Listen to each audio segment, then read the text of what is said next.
Hi everybody, and welcome back to our Module 3 video where we're going to take a closer look at the flipped classroom model. Today we're going to define that model for you.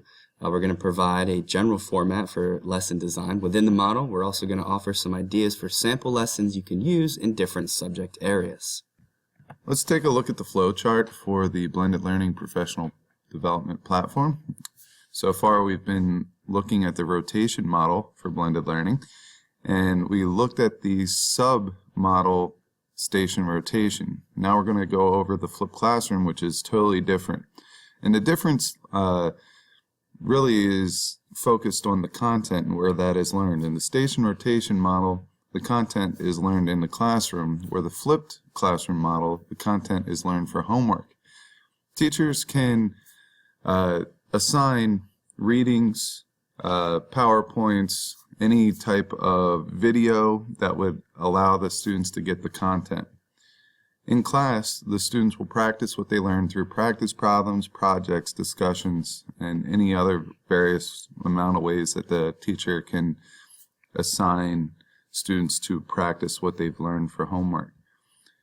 The teacher's role in the flipped classroom is to be the guide on the side. They're supposed to identify any groups of students that are struggling and maybe give them a little bit of one-on-one or small group instruction to help them continue through the flipped classroom lesson.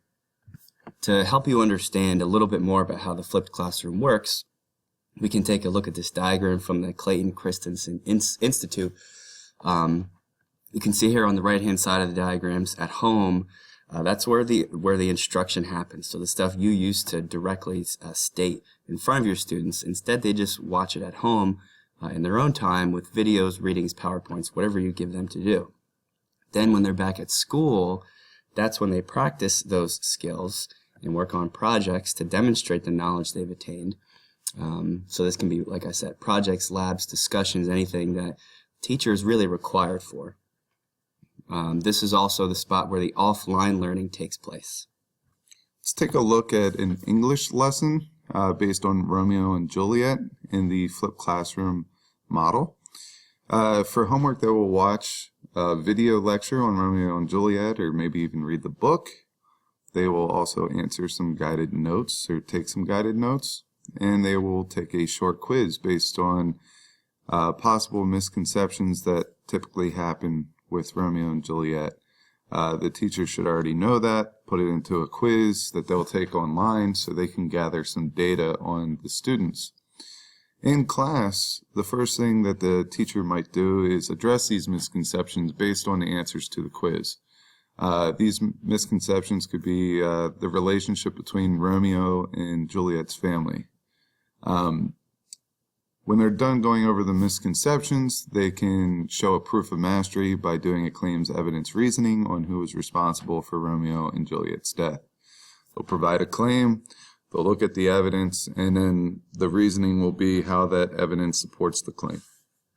We, in the resources section of the Blended Learning website, we'll have access for you guys to view some additional sample lessons. There's a chemistry flipped classroom example, as well as an introductory video to flipped classrooms. The third one's also really good, just kind of talks generally about some of the benefits of the flipped classroom.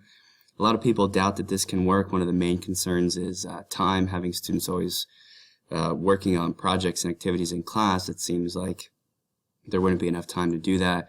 But you've got to remember that you're getting rid of all of the, not all of, but a large portion of the direct instruction from the classroom. So there's also a lot of time freed up to kind of account for that.